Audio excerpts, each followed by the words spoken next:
Hi, and welcome to the second part of Module 0. This is the Meet Your Instructor part. I know that we sort of already met in the previous video, but I did want to give you a more in-depth understanding of who I am and my background in travel and tourism, as in some people would say, like, what gives me the right to teach this course? I also want to say that I want to preface this with saying that I'm slightly embarrassed about the lighting situation in my office as a photographer. It's kind of embarrassing, but I reviewed the last video and I noticed that I was like staring out the window a lot. I was looking at birds outside my window. So I thought maybe if I did this recording at night, this might be a little bit, it might help me focus a little bit more. So here we are with the lighting. So I'm sure you guys can adapt. Anyway, I'm going to do my best to narrate this sort of winding path, which has led me to be here with you all today. I have a professional background in hospitality, tourism, land and biodiversity conservation, strategic planning, and entrepreneurship, combined with a formal education in environmental policy and science, as well as community resource and development. I realize that it's not until you have to write one of these bios that you fully appreciate what a wandering, varied, rich, and beautiful journey it has been. I'm not only sharing my academic path with you, but I'm also sharing my story because I believe it is the connections that we make and the stories we hear that inspire us to write the chapters of our own book. That's my foster dog snoring back there again, so sorry for the distraction. So with that, here we go. That's me. I'm giving away the ending, the Sun Devil. Okay, so I grew up in Washington State, land of dense forests, endless coastlines, and skies which are often gray. The seasons are locally known as fishing season, hunting season, rainy season, and summer. These seasons often overlap. I can't really tell which one is which. When I was 9, my family embarked on a 3-week road trip to the far-off land of Oklahoma. We all piled into the minivan and traversed our way through America's best idea, which some would say are the national parks. First stop was Yellowstone.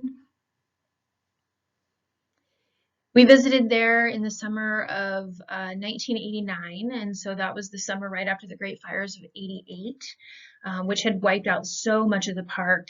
And I remember being glued to the car window, watching the charred landscape go by. I remember I saw like a carcass of an animal that had been burned in the fire, and I was just like really in awe of the landscape of this area. I'd never seen anything like it before. So with my trusty film camera, I collected images, souvenirs of geysers spewing and paint pots bubbling, bison grazing, and I think I even saw a bear.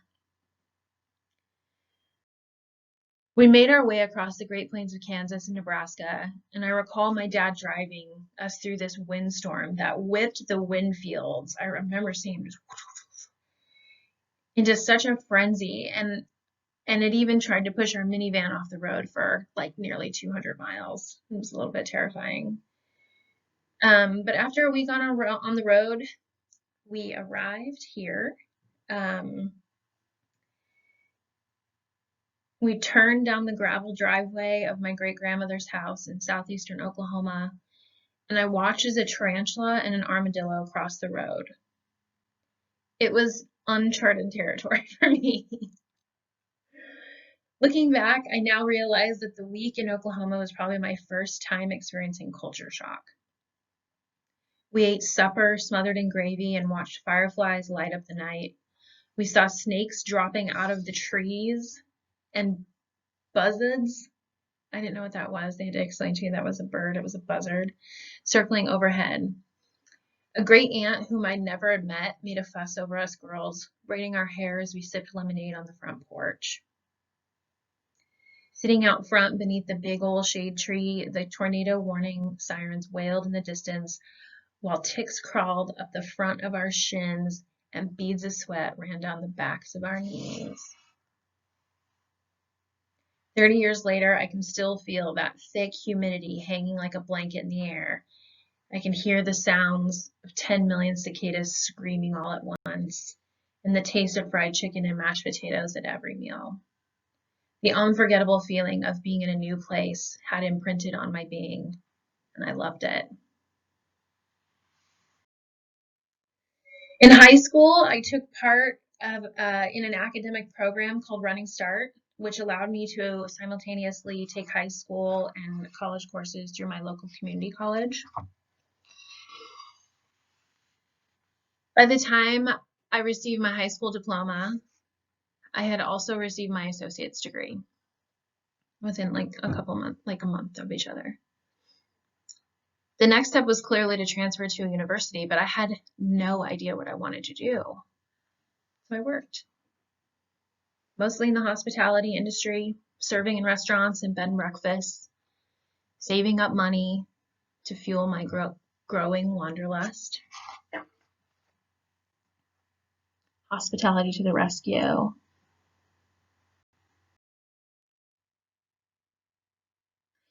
At the time, I was dating a guy whose dad, his name is Delmer. Delmer was all about traveling. He had been to Indonesia and spent months at a time living in a van down in Baja, surfing waves and catching dinner in the ocean. His mantra was go while you are young. It will change your life. Whereas my parents' mantra was go, keep working. His stories fan the flames of our travel desires. And so every Sunday morning, we'd religiously make a huge pot of coffee, build a roaring fire in the fireplace, open up the New York Times Sunday paper, and study the travel section. I know this is maybe like a far gone concept to some people in this course. But it's how we got our information about traveling at the time, and flight prices and things like that. So we would monitor the week's flight prices in a little chart, and we'd look at all the far off destinations and talk about what it'd be like to travel there and how much money we'd need, how long we would go for. Kuala Lumpur, Sydney, Lima, Marrakesh, Nairobi. We just dreamt and saved our money. And after about a year, we finally saved enough money to both of us quit our jobs. We had obtained passports, and we purchased our first airline ticket from a travel agent all the way to Bangkok, Thailand. And I remember the feeling of buying that ticket and just thinking, wow, to this day, that might be one of the most expensive flights I've ever purchased, which really goes to show how the industry has changed and how international flights have become more accessible and democratized to more people because they're become subsidized and are increasingly less expensive than they used to be. But I remember this flight costs, well, it says right here, this is the actual ticket. I went and found it. I do keep some of these mementos. It cost $672.80. And there was a note from the travel agent inside, and she said she recommended that we check in and confirm our flight 3 days prior to travel to ensure that it was still on time. And this other photo, this is a journal that Delmer gave me for Christmas. Brenda, I hope you have a great trip. Go for it. Love, Delmer. And great is misspelled. And that has always sat with me because Delmer never went past the 8th grade. And he was such an important influence and person and role model in my life. And he really is the one who really inspired us to go and to do it. And let me tell you, I was so scared. I was so scared, but I was also really excited to go. So we made the trip, and whew, talk about culture shock. Remember, the internet was still brand new, and everything I'd learned about Thailand came from the pages of a Lonely Planet guidebook that I had checked out from the library. There's no way to convey within the pages of a book what traveling to a faraway place feels like or smells like. Getting off that plane in Thailand in Bangkok at 3 a.m.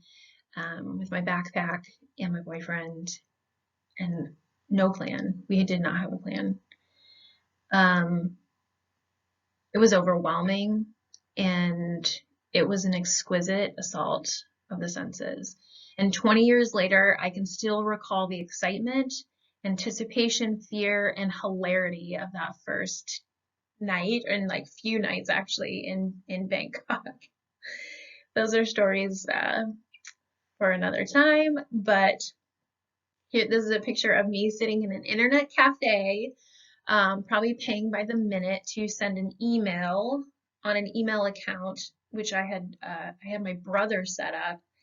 He was a techie, and he set it up for me so that I'd be able to communicate with my family and let them know that I had arrived safely. Anyway, I'm not going to sit on this picture because it is uncomfortable. I want you to just take away from this that travel can be shocking, especially when you're unaccustomed to traveling and to new experiences. And it still can be, as a seasoned traveler and tourist, it can still be a little bit alarming and shocking because you are taken out of your normal everyday life and the things that you're used to and accustomed to, and so it takes some adaptation for sure. And obviously, the street dogs is something that like really, hits me in the feels. But anyway, it can also be incredibly beautiful. And my travel partner and I spent about 2 months backpacking through Thailand, wandering through markets and bobbing along in the bluest ocean I'd ever seen. We rode through jungles on the backs of elephants, which we'll probably talk about. I wouldn't do that again. I wouldn't do that anymore. I was young, and part of traveling is learning and developing your own ethics about things. And so I probably wouldn't do that again. But we did ride on the backs of elephants, and we prayed for our lives in the back of tuk-tuks en route to the Wats made of gold. We boarded an old clunky train, which took us onto a bus, which then took us to a ferry that was like overflowing with hundreds of other backpackers, literally hanging off the side. I remember thinking like this would never happen in the US because there would be like rules and regulations that prevented it. But these travelers were bound for somewhere else, further down the river, another port. We ended up getting down to another port, and we sat on that dock in the sweltering sun for hours, tensely waiting for a long-tailed boat. It's the boats you see in the picture there. The long-tailed boat to whisk us off to this remote island in the Man's Sea. And a group of 5 or 6 men paced on the dock in front of us, glaring and speaking harshly in Thai. I obviously don't speak Thai, and I didn't understand what they were saying, but I could feel the tension. They made threatening gestures, and they even spit on me. I was so scared at the time, and I was mad, and I just wanted to get out of there as fast as possible. But in hindsight, I realized that the way in which I was dressed, I was wearing like short shorts and a tank top. This was probably like very culturally offensive to to the area in southern Thailand where we were. And so here, you know, it says like learning how to be a mindful traveler. And, you know, this where this photo was taken was the boat ride that we're going to another island. And, you know, I'm very much reflecting on my entire experience up until that moment. And, you know, those reflections still stick with me, and they still, I definitely always look up the dress codes and appropriate ways of dressing before I travel anywhere. Now I learned that lesson, and that's what traveling is. You're learning lessons, and it can be hard. Always check the dress code is my advice to you there. That was a little bit of a spoiler alert, sorry. But my first experience abroad was so impactful. I had countless moments of like, this is incredible, only to be counterbalanced with, what in the hell is going on? Moments later. It changed how I saw myself. It changed how I viewed my own country. It completely altered my worldview, and it changed my life. I landed back in Los Angeles a different person than the one who had boarded that plane to Bangkok only 2 months prior. I went home and thought a lot about those kids playing in the contaminated water in Thailand. And I wrote an essay about it. I wrote an essay about environmental and social inequality, and I submitted it along with an application to Western Washington University, Huxley College of the Environment. And I finally knew what I wanted to study, and travel had brought that to me. Okay, so now you get to meet Dr. Haig. Okay, so I'll never forget my first day of class at Huxley. It was an Ecology 301 course, and I was so excited to be back in school, and I had made this like personal vow to stop traveling, to focus solely on school until I obtained my bachelor's. My instructor, Dr. Brian Haig, walked in through the door, sweating and covered in insect bites. He was apologizing profusely for his late syllabus and impromptu lecture, but he explained that he had just returned home like 3 days prior from a month spent deep in the jungle of Costa Rica conducting soil microbial research. And he also did turtle research as well. And he'd only just learned that he was going to be teaching this course when he got home, because no internet in the jungle. So he'd thrown together this PowerPoint presentation of his trip to show us some pretty pictures of him doing science, and it looked amazing. At the end of the presentation, he let us all know that he'd be leading a group of students next summer on a tropical ecology course, and I was sold. I was like, personal vow, what? I don't know. I didn't know that you could go to school and travel at the same time. I was like, sign me up. So the next summer, I traveled to Costa Rica as part of that tropical ecology course with Dr. Haig, and another instructor, Dr. Eaton, had come along as well. And we did science. We did all sorts of biological assessments, assessing different different types of forest in this tropical lowland area of Costa Rica. So we were working in monoculture sites and old growth sites and freshly cut sites that had just been freshly harvested. And then I think we were also working in a heart of palm plantation as well. So we were, doing pitfall traps for insects and collecting soil data. We were doing biodiversity counts and biodiversity assessments within certain study plots. And so it was hard work. It was so sweaty. Oh my gosh, you can see me I don't know if you can see, I'm covered in insect bites in this one. And then this was the lodge where we stayed. It was just maybe like 4 kilometers from the Nicaraguan border up in north central Costa Rica. It was paradise. And so I did the course, and then the next summer I went back as a teaching assistant on that same course, which was so fantastic.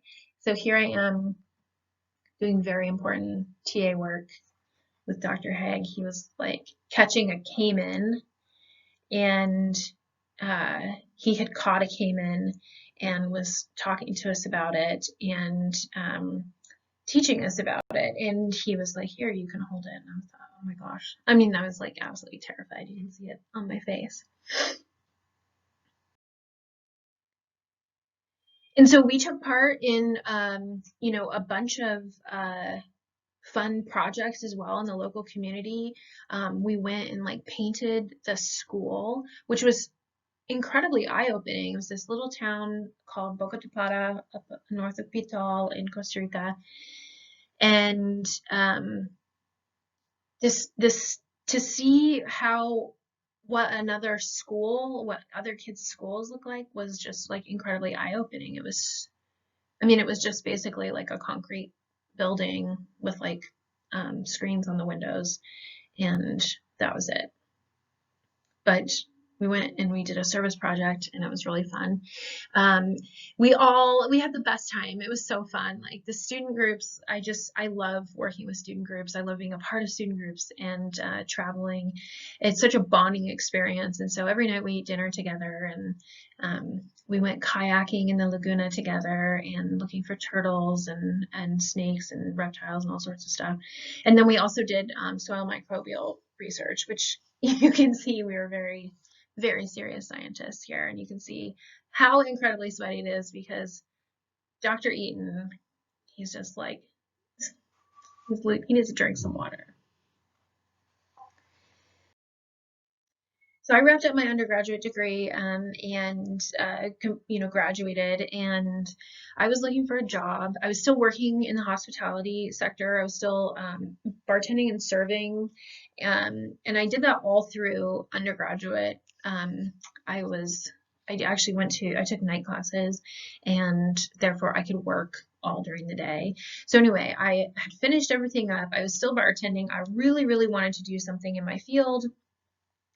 And Dr. Eaton had just received an NSF grant, which is the National Science Foundation research grant, to conduct some microbiology work in Costa Rica. And so he hired me to work in his microbiology lab at La Salva Tropical Research Station in Costa Rica. And it was really here in the jungles of Costa Rica where my eyes were first opened to the important role that tourism and tourists play in biodiversity conservation efforts. And I have a little note there that says, find a mentor to take you under their wing. And Dr. Eaton really did this for me. And he's still a very close friend of mine. And I'm incredibly grateful for the opportunities and the doors it opened because of my experience in Costa Rica. So La Salva is an international ecological research station that's situated in the lowland tropics of Costa Rica. Researchers, scientists from all over the world come to study like every imaginable component of the rainforest, from freshwater shrimp populations to the vocalizations of bats or the echolocating of bats. They research ant colonies to parasitic vines. Another one of my friends who was researching parasitic vines was just in Forbes for her conservation work in Colombia. And, other people were looking at the foraging habits of toucans, to the mating rituals of peccaries, which you might know as javelinas, researching everything charismatic megafauna all the way down to the extraction of DNA from soil microbes, which was what I was there to research. Sexy, I know. But the upside was that my research team and I had the only air-conditioned office 4 literally miles around. So everybody came to visit us. Everyone would come check in and see what we were doing. And I always thought it was like, I like to think it was because of the science, but it was probably also because of the air conditioning. Anyway, I worked and lived at La Selva for about 4 months. rubbing elbows with world-renowned scientists and academics. And in that picture, you can see my bunk. That was my shared room at River Station.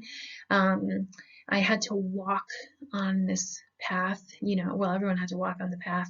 It was like maybe like 2/3 of a kilometer long, and there was like jaguars that lived there, and there was some bushmasters, that big venomous snakes.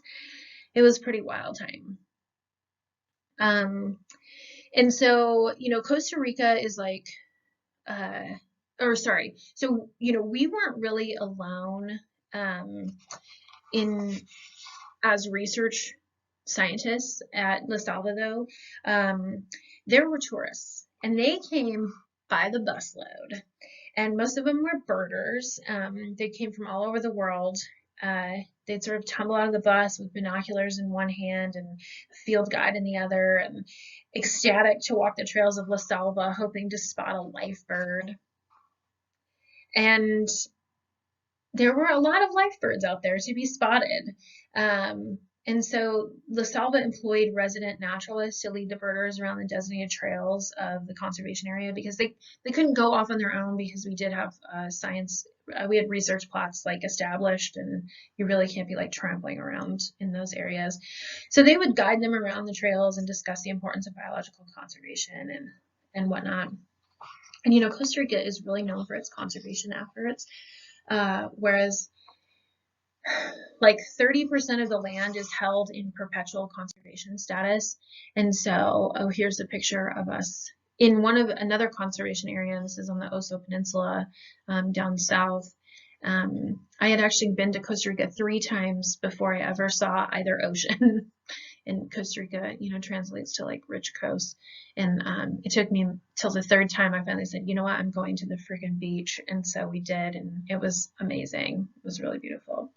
But so 30% of the total land is held in permanent conservation status, and conservation is even a part of the country's national mandate.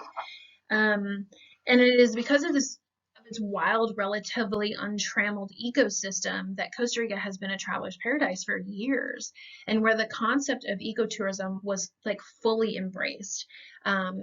And so I'm going to link to another article where you can sort of like read about ecotourism as a form of tourism, and just get an introduction to that, because it is really core to Costa Rica's tourism market. So you guys will see a theme here. I always find dogs wherever I go. I think I'm wearing the same outfit. Oh my gosh, that's funny. I find dogs everywhere I go, and you'll see that in these slides. I found this golden retriever up in Monteverde at the lodge we were staying at. We did some soil microbial work up in Monteverde, where the director of the research station had asked us to come and analyze the soil in some of the places where the last golden toad was known to live before it went extinct. They still been not able to find any more golden toads up there. So that was a really special opportunity to be up there. Got to drive some sweet old rigs around. We used to go to the dump for fun. You can see like the tops of pineapples in there. We'd go to the dump for wildlife viewing, because the Quadamundés would come out and root around through there. And of course there was like rodents, and then because there was rodents, there were snakes, and there was just like all sorts of activity. If you wanted to go wildlife spotting, you could just like go to the local rubbish area or compost site, I guess. Yeah, we would go to the swamp, look at frogs, have some swamp talk, like we used to call it, catch big caiman. I did it again. I give you guys another spoiler alert. That's okay. But in 2007, 2008, oh, there's my little pup, getting cozy. Hi, bud. He's got his cone on his head, poor thing. So in 2007, 2008, there was this little thing called the financial crisis, which made it pretty hard for recently graduated individuals like myself to obtain jobs in their respective fields. So I'd come home from Costa Rica, and it was like there was nobody was hiring in my field, in my academic field. And but I feel really, really fortunate that I've always been able to fall back on hospitality as my primary source of income. And having those skills has served me incredibly well and made me incredibly adaptive, I think, to a lot of situations and being able to deal with a lot of different types of people. Um, but so I continued to serve and bartend, and eventually I found a job as a customer service representative, a CSR, on board a small passenger cruise ship in Southeast Alaska. There were 9 total crew members, including the captain who owned the boat, and then including myself. And there was another CSR that I worked with. Her and I shared the same role. So our role on board was multifaceted. We were in charge of getting up early, making coffee, and setting out like a little continental breakfast. And then we served the main breakfast. We served lunch. So we set a full dining table, a dining room, the like formal dining area, 3 times a day, served, and then broke it all down. Then we were the bartenders at happy hour. We were also the housekeeper, so we were cleaning and turning all the cabins while all the passengers were upstairs eating. One of us would be upstairs serving, the other person would be downstairs doing housekeeping. And we were also kayak guides and deck hands as needed. The boat was 126 feet long. We took 30 or so passengers on 9-day cruises through Southeast Alaska. We motored from Sitka to Juneau to St. Petersburg, where we drop that load of passengers off. We'd have like half a day, maybe a full day if we were lucky, to completely turn the boat, which meant like cleaning the entire boat, pulling all the linens, washing all the linens. A couple of us would have to go to the laundromat and we'd have to wash all the linens and towels and everything. We would restock the boat, set all the cabins, and then we'd pick up a fresh group of passengers and head back the same way that we had just traveled in reverse. And we did that all summer long for the entire cruise season up in Alaska. So, working on board, so this was actually my first night in Alaska. I had never been to Alaska before. I flew in and landed in Sitka, and this was my first night on, I think this was taken off the back deck of the boat. It was about, I think, 11 o'clock at night, Alaskan summers. Sun barely sets. In Southeast it does set, but I think it sets for like 4 hours. But the days were hard and they were long. It seemed incredibly idyllic. In some ways it really was, but like also this is my cabin, which was shared with the other CSR, which was down below the water line, and then you had to go through the kitchen, and it was right behind the kitchen. So I was on the top bunk. My bunk was right behind, like on the other side of the wall was the grill for the kitchen. So anytime anyone was in there cooking, it was like they were like in my bunk. But we worked, 16 hours a day for sometimes 30 days in a row. But we also got, free room and board, which if you're not picky, it's fine. I mean, I lived in another bunk in Costa Rica, so this was kind of no different for me. And we got a weekly paycheck, and then we also got tips from the passengers. And when you're working that much, you're not spending your money, so it's like a really fantastic way to like save up.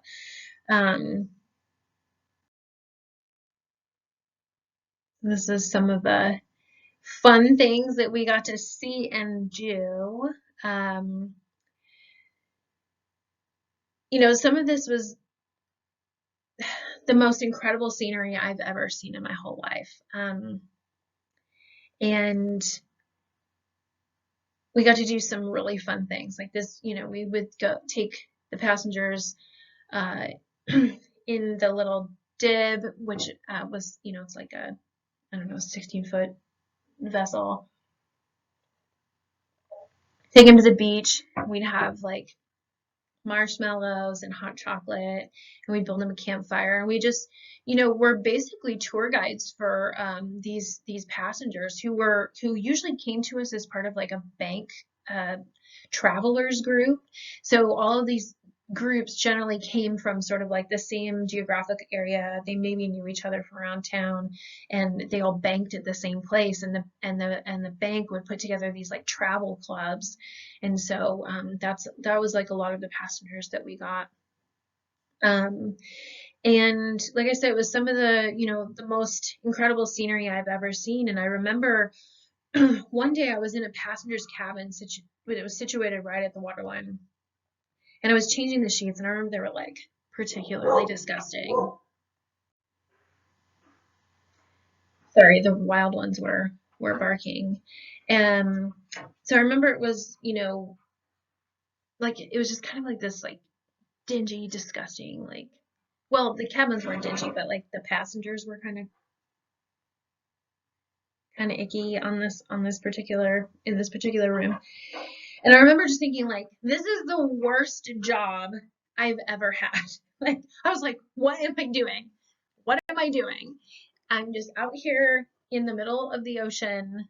Well, not the ocean, the inner coastline, uh, working, and this is the worst thing ever.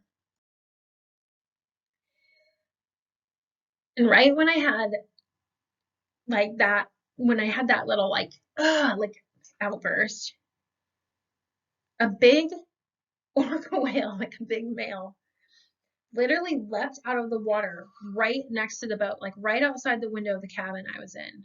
Like, I was like, whoa, this is the best job ever. I can't believe it. Who gets to see orcas at work? And it was a little bit like manic like that for the entire summer. But what an incredible experience. And it went like that all summer long. I'd go to sleep at night in my bunk, which was behind the galley, which was down in the galley under the waterline, and I could hear whales sounding through the hole at night, and it was a pretty incredible experience. I also, got to see some parts of Southeast Alaska that even people who live in Southeast Alaska had like never seen, because unless you have a boat or a plane, you just like can't get out to some of these areas. And I also saw, the other, he is the loudest dude. My dog, sorry. Okay. So we got access to these like incredibly remote places, and sometimes we'd be out, like we would anchor up in these little coves at night, and we'd turn the motor off and we'd shut the generators off at like 10 o'clock, and so it would be like absolutely silent and just absolutely brilliant. And sometimes you would see these huge cruise ships, going from Seattle up to Juneau, and they would just be like chugging along, and they weren't like they weren't stopping to see the bears right there, and they weren't stopping to see like the whales that were breaching right there. And I really got to see I got to see firsthand sort of these impacts that large cruise ships have on small ports. And sometimes there would be 3 or 4 of these like large ships in Juneau's harbor, and the town would just be jammed with tourists, like just inundated.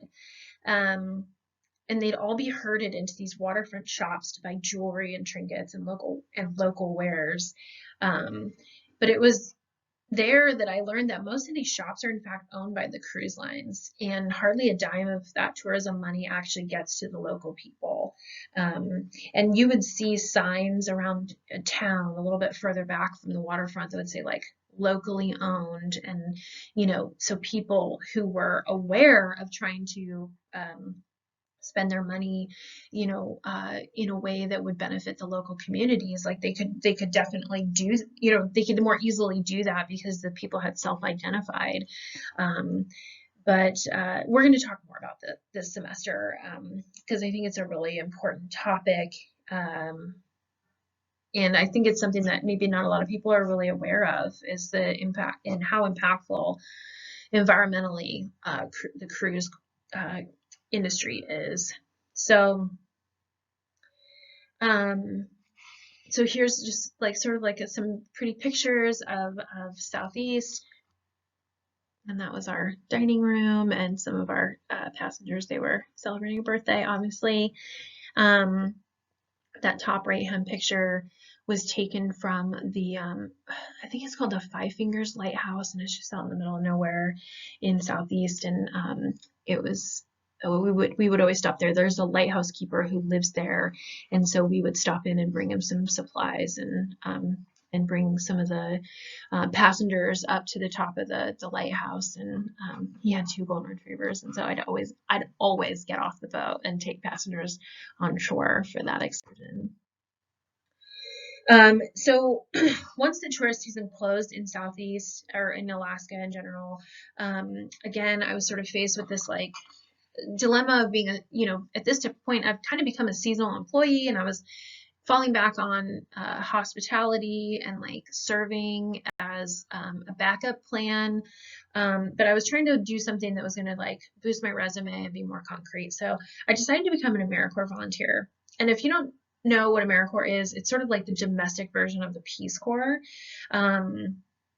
And you can do it after you have a bachelor's, and you can become a volunteer. You do get benefits for your service, including like an educational stipend to either put towards future education or help pay off some like your student loans. You get like a very small stipend monthly, and there's different like versions of it. You can be like a teacher, you can be like a trail crew member. And what I did, I was actually like, I became an environmental intern. And so I felt like this was really going to help me get my foot in the door in the environmental field. And so I ended up working for a nonprofit land organization up in the very northwest corner of Washington State. And my field site was in a tiny remote logging town called Forks. I don't know if you've ever, but I'm sure you've heard of the Twilight series that sort of like took the world by storm. Stephanie Meyer's book series, which was eventually turned into the movies, was based in Forks. And believe me, Forks sure has heard of Twilight. So my field site had nothing to do with this. I was like working in a conservation area, and I was like managing this conservation area and building an environmental education center there. And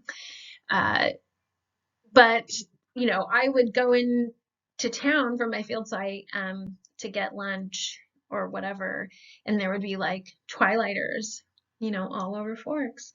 And so seeing tourists from all around the world converge on this little tiny town, looking for vampires and werewolves, was like hilarious and incredible at the same time. And this niche, which is known as film tourism, was definitely an economic boost for the local natural resource dependent economy. In the years prior to Twilight, Forks had sort of had a huge economic downturn when the spotted owl was listed as an endangered species. And that basically stopped a lot of logging, which was the primary economic driver in that area. And there was some hard times that area of rural Washington State fell upon. But prior, maybe a couple of years before Twilight really set off, Forks had sort of begun to reimagine itself as a tourist destination for outdoor recreation, and had started to market itself as such. And they had begun implementing new destination marketing initiatives while sort of increasing accommodation capacity. They had built like a couple of new lodges, and like they had more B&Bs. I think they had definitely increased their capacity for beds in the community. Um, they had no control or no say about like Twilight, right? Like 70 Myers didn't consult like the Forks Chamber of Commerce and say like, hey, is it okay if I potentially attract a ton of like tourists to your town because of this? So when the Twilighters began to show up on Forks's door, Forks as a community was largely able to pivot and realign their tourism resources in a way and market it directly towards that niche. And basically they were able to like seamlessly embrace these new throngs of tourists that were coming in. And I'm going to link to a paper that was written about film tourism, and with Forks being the site for that research. And it's really interesting. Definitely give it a look over. Don't spend too much time on like in the method section, but read the introduction and read the conclusion for sure, and you'll get a good sense about this film tourism in Forks. So anyway, back to my winding path. So for the next 5 years or so, I sort of continued to work in the land and biodiversity conservation field, both within a nonprofit organizations and at the state level, writing conservation plan for T&E, threatened and endangered listed species. In both of these roles, I had the pleasure of working with rural farmers, basically, and rural landowners. And many of these rural farmers and landowners had like implemented these value add markets as a way of diversifying their business operations. Farming is high risk, and it's unpredictable, and it's seasonal. And so farmers really have to embrace these sort of value add products that will continue to allow them to make money like year round. And agritourism is a huge part of that. And agritourism, can include things like farm tours. I'm sure if you think back, I'm sure at some point you've been maybe gone on a farm tour, or you've gone to a U-Pick. Here in Arizona, I know that they have like strawberry U-Picks, and they have peaches, like you can go and pick peaches, and that's all agritourism. And you can attend harvest festivals, which, you'd be like, what's a harvest festival? But, that might be like a pumpkin patch and like a corn maze or something like that. And then there's also these, they're becoming more popular, these farm to table events that are like on-site dinners that are hosted by like a chef. And they're either done as like fundraisers or like as just ways for restaurants and the farms to generate additional income. But agritourism is really picking up in the United States, and it's becoming a very popular form of tourism. And so we'll talk more about these types of tourism, and as well as ecotourism, which is visiting wineries, and that's becoming really big. And Arizona really has a new sort of wine tourism that they are actively promoting, and it's actually wonderful. Like some of the wineries are a little like, I don't know, but there are several of them who are doing an incredible job in putting Arizona on the map as far as tourism goes. And then another area of this sort of diversified marketing and these, value add businesses that farms are implementing is the craft beverage tourism. And I'm really excited for one of our guest speakers who's going to be talking to us about this particular type of tourism. She's she co-owns a cidery and works closely with the destination marketing organization for the Gorge of Oregon, between Oregon and Washington. And this is actually huge business. Like craft beverage tourism and agritourism are some of the biggest draws to that area. So I'm really excited to talk about this. And I love this like advertisement for Taste the Craft of Orange County, New York, and it's an app where you can download the tourism app, and you can it has a map to all the different like little craft breweries or cideries that you can go to, and I think that particular type of tourism is really interesting. We'll talk more about that. So in between, after, while this is all going on, I'm continuing to add some stamps to my passport for like personal travel experiences. And I went to Turkey. I did a wonderful, cultural tourism trip to Turkey and went and saw some ancient Roman sites, and it was just really incredible. Also went to central Mexico, which was just like, it's one of my favorite trips of all time. I spent some time in Mexico City and then went into Cholula, and I went to, gosh, it's been like 10 years. I'll have to remember everywhere that I went, but it was a really beautiful, beautiful trip. So fast forward to like 2013, I was asked to be a driver on a 3-week biology and photography study abroad course in Namibia. If you don't know where Namibia is, go ahead and pause it now and Google it really quick so we can kind of set you in place. It was an incredible opportunity to work with students again, driving a 4x4 through one of the least densely populated countries in the world and camping in the wilds of Southern Africa. It was an experience of a lifetime. This is a picture I took from my vehicle. We had 3 vehicles, and this was a giraffe crossing between us. So Namibia is a very unique tourism destination, which embraces not only conservation within its constitution, similar to Costa Rica, but also identifies tourism as a key to economic development within its constitution. They identify tourism as like an imperative component of that. And safari tourism is obviously big business there. It's Namibia is situated just north of South Africa, and then just west of Botswana, 2 areas that have very well developed safari tourism industries there, and Namibia does as well, and even more so now.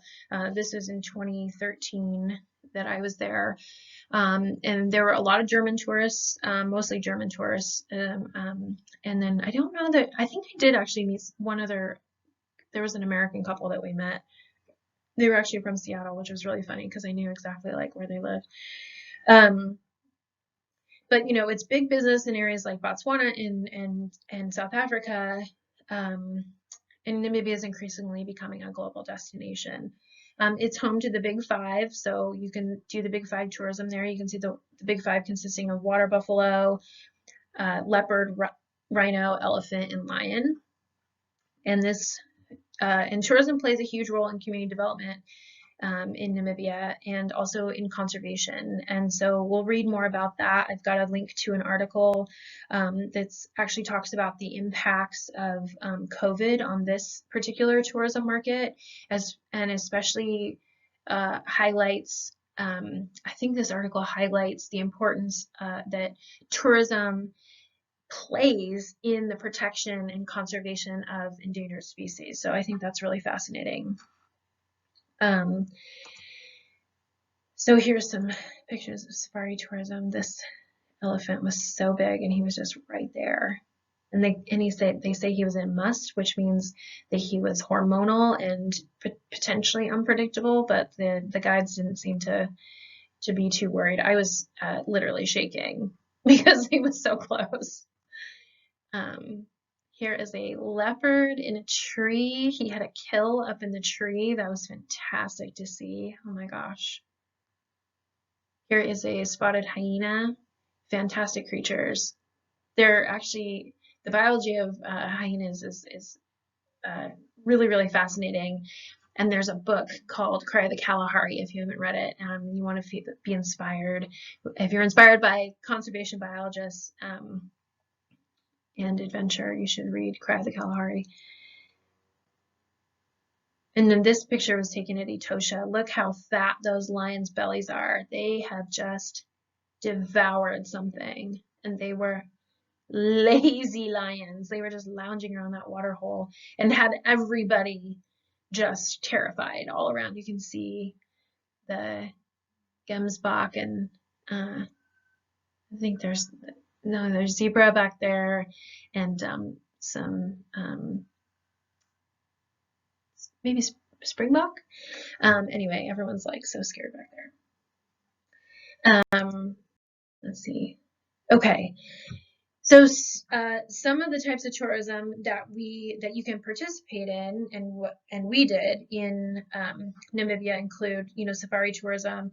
And then, there's also this type of tourism, which it's called ethnotourism or tribal tourism, or some people even call it community-based tourism, but that is done in a very particular way. And so this is in a Himba village up in the northern part of Namibia that's like very close to the Angolan border. And so we visited this Himba village, and we had to obtain a guide. We went to Apuo, which is the main town where the market is and such in that area. And we obtained a local Himba guide. His name was Moses. And so he came with us. We paid for him. He came with us. He took us to his village, the village where he lived. But we had to prepare to go there and ask the chief if we could stay. And so we had to go and buy gifts and get supplies. And so we came with, a 50-pound bag of Millipup and other sort of staples that the Himba could use. And and then we went to the village, and it was this whole fantastic process, obviously translated through our guide, of the main instructor on the study abroad, who they considered our chief, went and spoke with the chief of the village, and they negotiated, and ultimately it resulted in they allowed us to stay in the village for I think it was 3 nights. No, it was 2 nights. No, 3 nights. We stayed in the village for 3 nights. We could pull our rigs up outside of the fence and set up our camp out there. And then we would eat together, and we would learn from each other and have interactions. And it was established that our group wouldn't purchase any handicrafts or anything until the final day that we were there, because we didn't want it to become just this like constant like bartering and situation. Like we wanted that to be safe. That's definitely a part of it, but we wanted it to be safe for the last day and sort of like isolated in that way. And so again, this type of tourism is a little nuanced, and we'll talk about it in this course, because it can also be incredibly damaging to indigenous peoples if done incorrectly. And so But, for many of our students, this was one of the most profound aspects of the trip.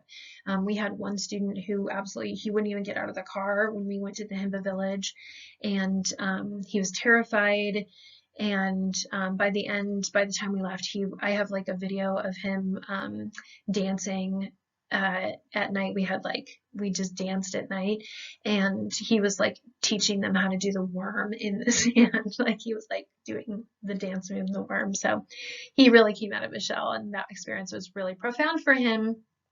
And other profound experiences that we had, I remember we were having this conversation, um, uh, obviously through an interpreter, but they were asking us questions, and we were asking them questions about their culture. And one of the Himba teenage boys, there was a guy in our group who was like, I don't know, he's like 6'5", and he was a big guy, and he had like these incredible huge, tennis shoes or whatever, and they were like high tops. I don't even know what they were. They were like some fancy like basketball shoe or something.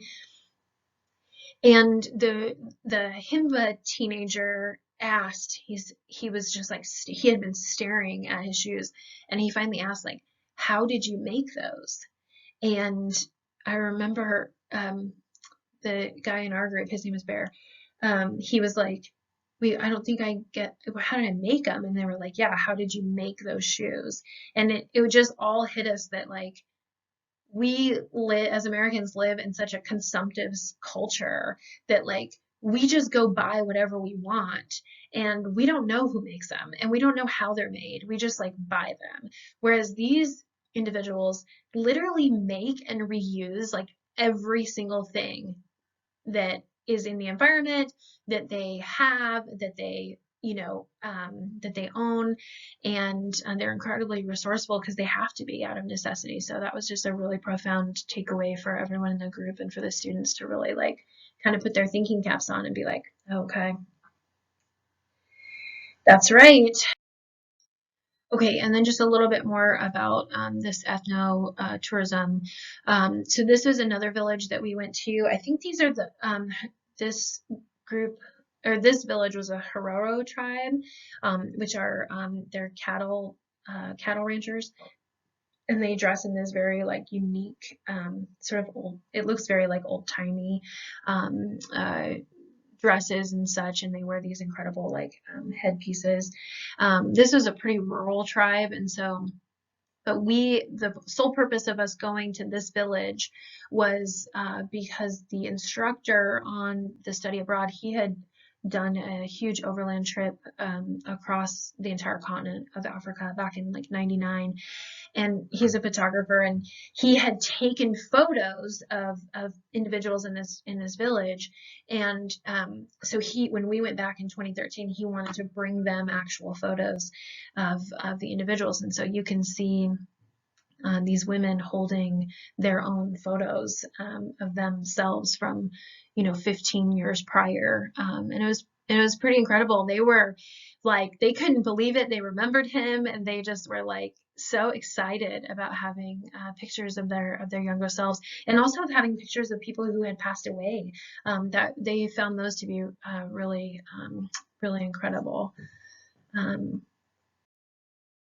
Okay, so in Namibia, we engaged in safari tourism and community-based tourism. There's also wellness tourism. That's a huge market. Hunting tourism is another huge market. Adventure tourism, and voluntourism, to name a few. And we'll talk all about these. But the Namibia Tourism Board is a great place to learn about the country's tourism industry, and I'll provide a link to that as well for you all to take a look at, because it's a plethora of information, and it's really interesting to see how a country has really embraced tourism as a very important economic development activity for the country. So basically, we flew into Windhoek, which is the capital. We picked up our rigs and we set off on like a 3-week exploration of like photography and biology around the country. And we engaged in all different types of tourism. And We visited the national parks and conservation areas, and most notably, we spent time at the Cheetah Conservation Fund, or the CCF. But here's some fun pictures of the student groups. My rig was called the Adventure Shark, and we named the vehicle so the students, could identify which vehicle to get into. And ours is the Adventure Shark, and we went out and we had lots of adventures. Including driving out onto the Pan in Etosha, which is just an incredible sight to see. The vehicles each had two rooftop tents on them, that's where the students slept. So they bunked up with each other and slept 4 to a vehicle.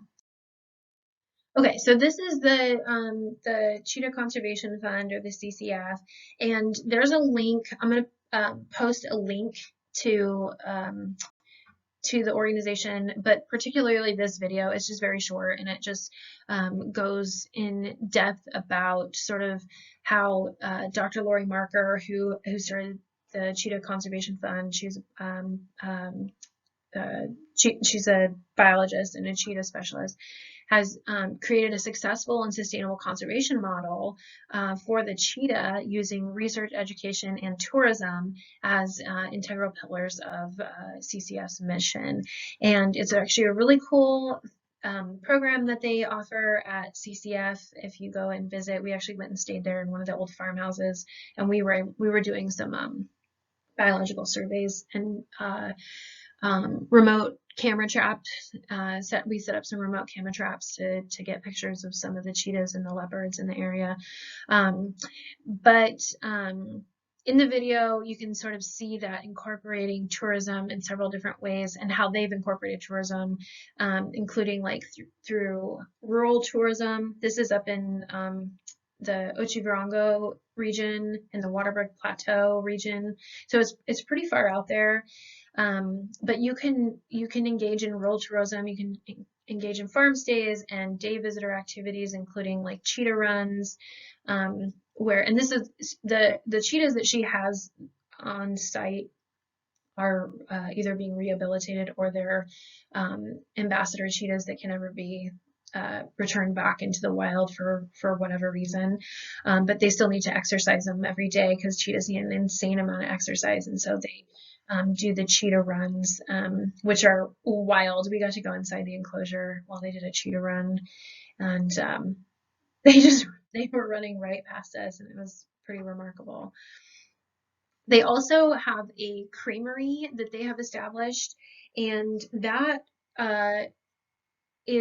that's another example of a value add market, whereas they work with local goat farmers, and they are teaching them, giving them another value add. So they're making goat cheese, and they're making goat milk ice cream, and they sell it there at the CCF, and it is freaking delicious. But it's all really interesting to see how all of these aspects come together for the name of conservation, but they all really, really rely on tourism. So, culinary tourism is like an aspect of this. And then, this is a common model that you'll see adapted by many conservation organizations, where tourists are an integral part of the sustainable community development and conservation goals. So make sure you give that a look.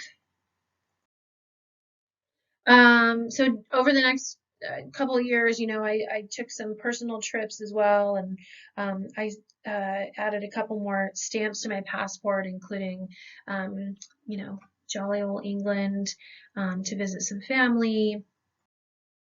We also did a 4,000 kilometer self-contained overland adventure through Namibia, Botswana, Zambia, and Zimbabwe, and I was able to take my dad and my brother on this trip, and it was they still talk about it like the most amazing time. It was the first time my dad had ever traveled outside of the country, and I took him on this wild ride through southern Africa, and he loved it. So we went to Zimbabwe and Zambia as well. So this is at Victoria Falls, um, on the border between Zimbabwe and Zambia.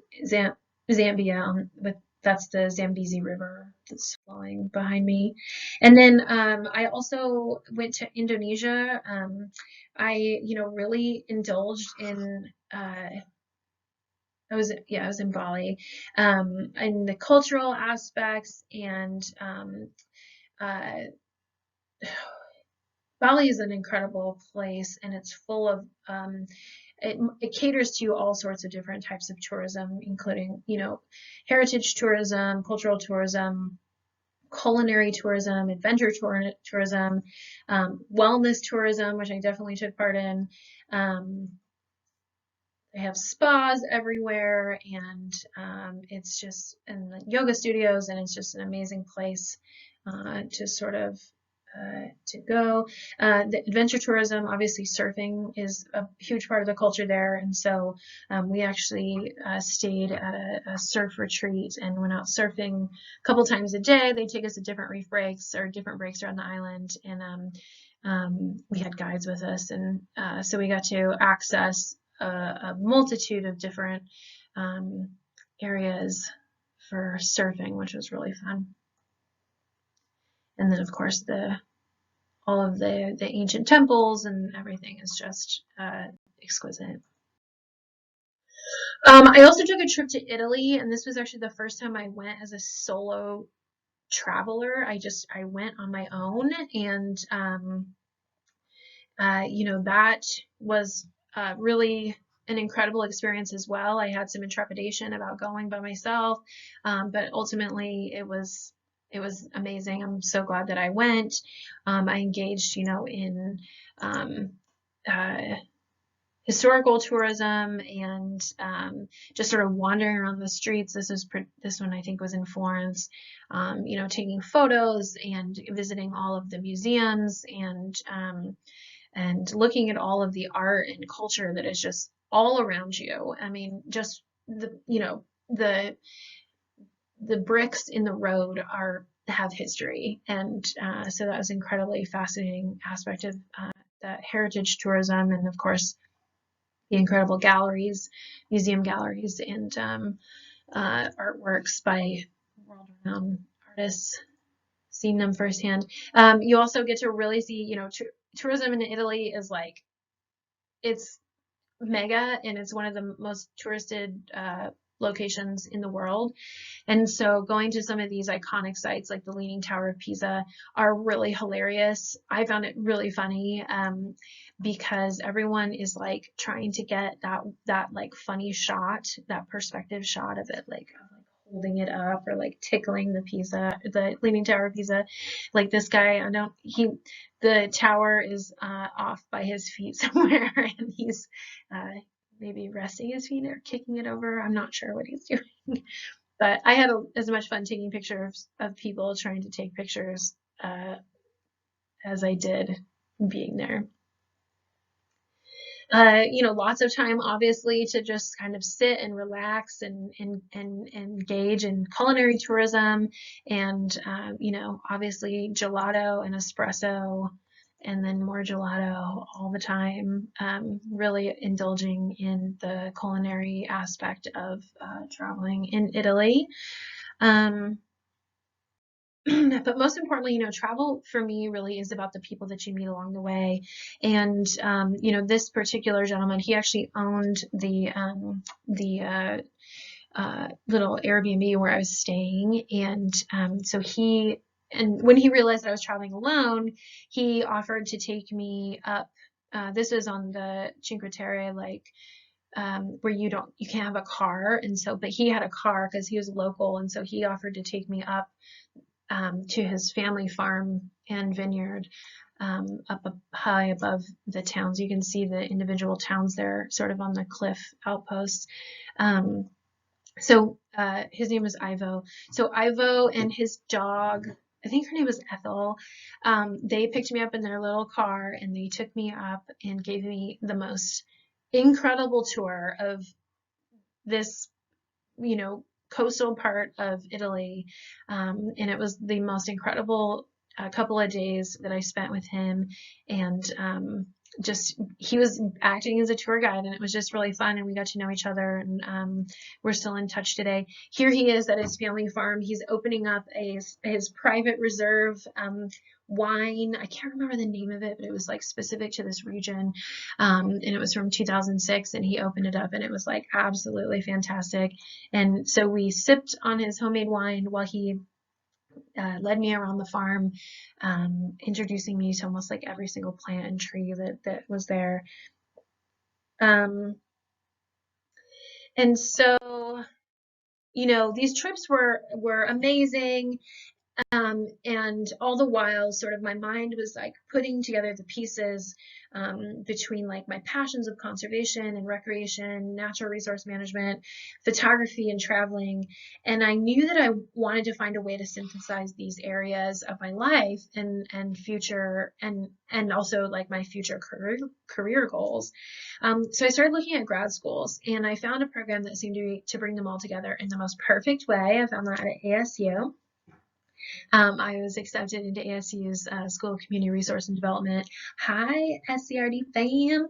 And I was incredibly lucky to work with Dr. Gyan Naipani as my advisor and mentor, and his interdisciplinary and international background in both the natural and social sciences, examining like the human environment interactions, connecting people with public lands using sustainable tourism and community development approach was like literally exactly what I wanted to do.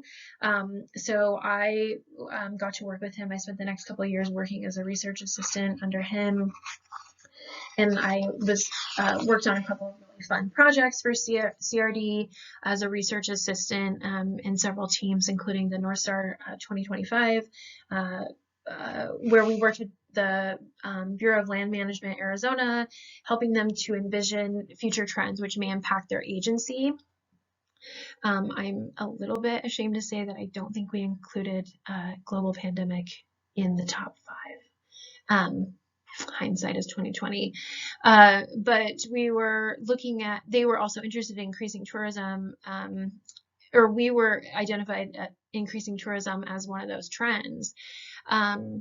I also co-authored the Arizona Statewide Comprehensive Outdoor Recreation Plan with Arizona State Parks and Trails, which outlines the state's priorities on recreation, conservation, community vitality, diversity, youth engagement, and so much more. And it really balances, that plan really balances the recreational use and protection of natural and cultural resources.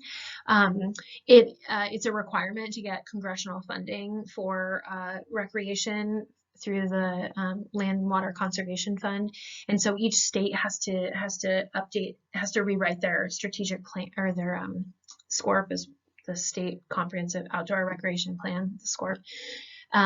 They have to rewrite that every 5 years, and so I was part of the team that co-authored the 2018-2022, which ultimately was awarded the Excellence in Parks and Recreation National Gold Medal. So that's a fantastic achievement. And but as we learned in undergrad, that being a student often involves traveling. So I was also fortunate enough to attend several international conferences during my time as a graduate student at ASU, including the La Raza World Leisure Congress and Field School in Durban, South Africa. My cohort, my classmates, I traveled with 3 other classmates for this conference and field school, but we were able to tack on a little bit of traveling in South Africa while we were there, and so we went to, I'm gonna mess it up, but we went, I think it's called Hlui Park, where we were lucky. We went on safari. We were lucky. It was so cold. Oh my gosh. But we were lucky enough to see a pack of the very rare and endangered African wild dogs. And you can see those down in the bottom left-hand side. This is an incredibly special moment. And in all my time that I have spent traveling around southern Africa. I've never seen African wild dogs, and we turned a corner and we're driving down the road, and they were there. I think there was like 11 of them, and they ran alongside the vehicle as we were driving. It was spectacular. I was actually crying because it was so special. As a person who has spent a lot of time working with threatened and endangered species, this was like, whew, it's good stuff. And we also went up, we also got to go up north into the wetland park that's near St. Lucia, and it's where there's a ton of hippos, and they actually call the hippos townies because they literally come into town at night to graze on the lawn. And so we got to spend some time up there doing safari tourism.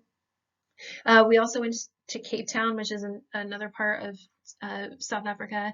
I have a friend who is South African, and she let us stay at her flat in Cape Town, and we were there on one of the rainiest, stormiest days. This is hilarious because this is supposed to be a postcard. And it's supposed to capture that you're standing in the postcard, and Table Mountain, which is the iconic, destination in Cape Town, is allegedly behind us, but you can't see anything because it was so rainy and so cold. And then of course I always find dogs wherever I go. So there's this big red, giant South African red poodle that I befriended. We went and went to Boulders Beach and saw the penguins. We went to the tip of Africa. This is on top of Tablehead, and that is a hyrax, and they're really, really interesting creatures. They're actually biologically very closely related to elephants, which is mind-blowing. So 2017 was declared the International Year of Sustainable Tourism for Development, which was pretty remarkable. And that year, I also presented at the Conference on Sustainable Tourism Development in Kathmandu, Nepal.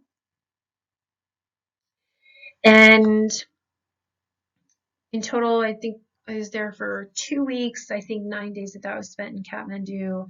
I ended up getting really sick in Kathmandu, but the conference was held at a really beautiful, I think it's like an old palace that had been turned into a conference and hotel.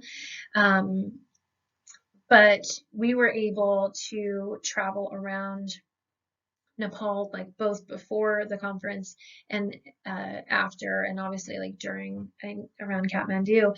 And very, very fortunate that my advisor, Dr. Nayapani, he's Nepali, and he was there presenting at the conference as well. And so his brother still lives in Kathmandu, and he took the day off and gave us a personal tour of Kathmandu and the surrounding areas, which was incredible. We visited some really amazing ancient sites. We also went down to the river where where they have the pyres for cremating the bodies of the deceased, and we were there, and that was, I don't have a picture of that because obviously I didn't feel comfortable taking a picture, even though I think it was okay to do it. I just felt like it was such a sacred space that that's just something that I will hold up here, and no need. It was one of the few times that I don't take a picture of it. Anyway, Kathmandu Nepal, there was a massive earthquake maybe in 2015 that really decimated the city, and you could see that the city was still really, really recovering from the damage caused by that earthquake. And it's pretty, I think it's really, really, again, it was one of those places that it challenges you as a traveler and a tourist.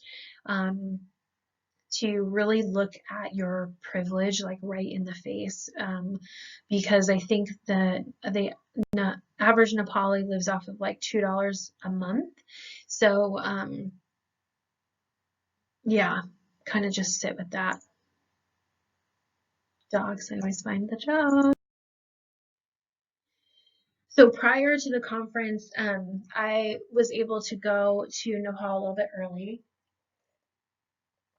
and we did a little bit of adventure traveling, and we ended up renting this motorcycle. It was a Royal Enfield 350, and we went up on a 6-day excursion. Well, adventure, I guess. This was the road that we took up there.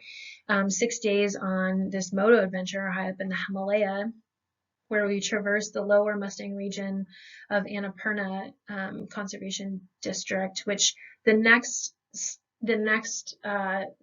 place up is you're basically on the steppes of Tibet. We couldn't get up that far because we didn't have the right permits, but we were able to get pretty high up into what is known as lower Mustang region. This is truly an experience of a lifetime, which I'll never forget. It was such an awe-inspiring landscape. We went through ancient villages. Let me see. I think the next photo. Yeah, there's like yaks down in the valley. These villages were seemingly like frozen in time. These like ancient monasteries that were just like up in the mountains, and had monks that were chanting, and their sounds were just like reverberating through the valley. It was just like remarkable, and it was truly one of the most remote places that I've ever visited, for sure. Really amazing time. Here's a couple of school children heading down the valley. You can see the mountains way up there. This is at an old monastery up in, I think it was Cogbeny was the name of the town. This is the furthest point that we could get to on the permits that we had secured. And someday I'd love to go back and get up into Upper Mustang. That's on my bucket list for sure. Ultimately, you go to grad school to get a degree. And so my grad school experience came to a close with the completion of my master's thesis entitled Image-Based Social Media and the Tourist Gaze, a Phenomenological Approach. And I examined the lived experience and the perspective of travelers who posted about their trips on Instagram. I sought to explore how image-based social media impacts John Urey's theoretical concept of the tourist gaze, which we're going to learn about in Module 4. So exciting. And really to discover how the democratization of the gaze in concert with these specific features of image-based social media applications like stories and, it's sort of like these more like real-time aspects that allow individuals to consume and create content in real time, how these sort of impact that hermeneutic circle of the tourist gaze, which is like it's just feeding it constantly. So basically I was inspired to look at Instagram's seemingly profound role and the explosion of visitors to sites like Horseshoe Bend and the Wave here in Arizona over just like the last 5 years. And there's a lot more research coming out in this area, obviously in looking at sort of motivations and that examine like the ologies of tourism. And so we'll take a deep dive into that in this course as well. Okay, so while in grad school, I embarked on an entrepreneurial endeavor, and I developed like a service-based repair company with my former business partner. And although this particular industry, wasn't my wheelhouse, I gained so much knowledge and grew a passion for being a small business owner. And I knew that ultimately I wanted to create a business that aligned with my passions, interests, and expertise, and sort of like pulled all of these pieces together. So in 2020, I sold my shares of that business to start a new business. And with that, Go Far Adventures and Outfitters was born. So this is my new baby. My mission is to share my passion of self-contained overland travel and exploring the world in a sustainable way through this adventure van and rental and gear rentals in the Southwest and hopefully beyond. So the company's mission is to help travelers experience the road trip of their dreams uh, with these fully equipped adventure vans and carefully crafted itineraries and personalized outdoor experiences, while helping to remove some of the barriers to access that people experience as travelers. And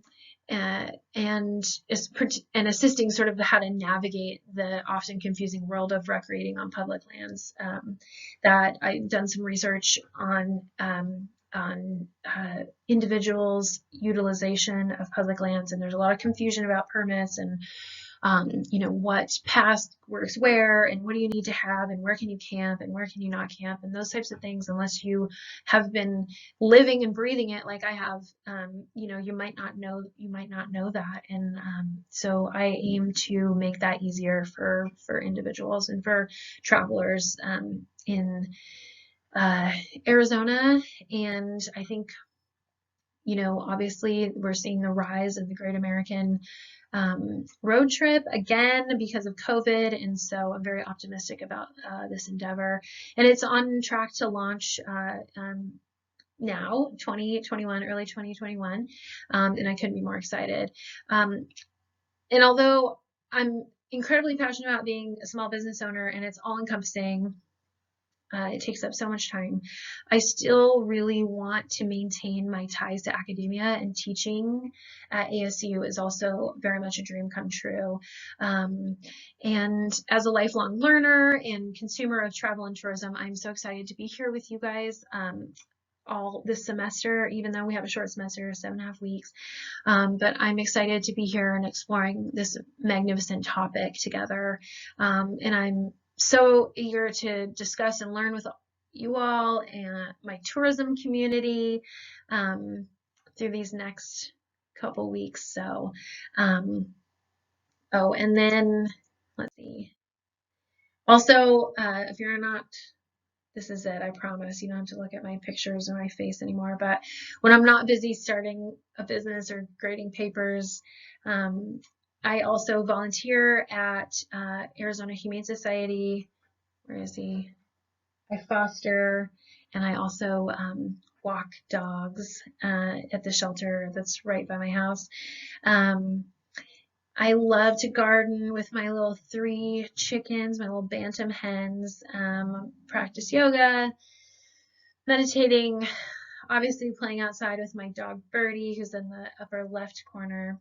She's my rescue that I adopted a couple years ago. We're always out hiking, mountain biking, paddling, road tripping, or basically anything that allows us to get out into the wilds. We are there. So, whew, that was a lot. Thank you for sticking with me. I hope that my bio has emphasized how travel and tourism is incredibly vast and overlaps in so many different possible career and academic paths. So, whether you are a tourism major or this is an elective course, I really challenge you to look at your own trajectory and decipher how travel and tourism has been woven into your own narrative, or can be woven into your narrative. And so with that, I present to you your extra credit assignment if you so choose to accept. As I stated in my previous video, I highly recommend that you all do this just to sort of bolster your final semester points. But I want to hear from you about how travel has inspired you. And so once you're finished with this video, definitely go check out your extra credit assignment, and then also check out the other materials in the Module 0 learning materials, and make sure that you complete all of the assignments for Module 0 before you move on to Module 1. So thank you guys. I'm, again, so excited to be here with you, and I really am looking forward to this semester. Go far!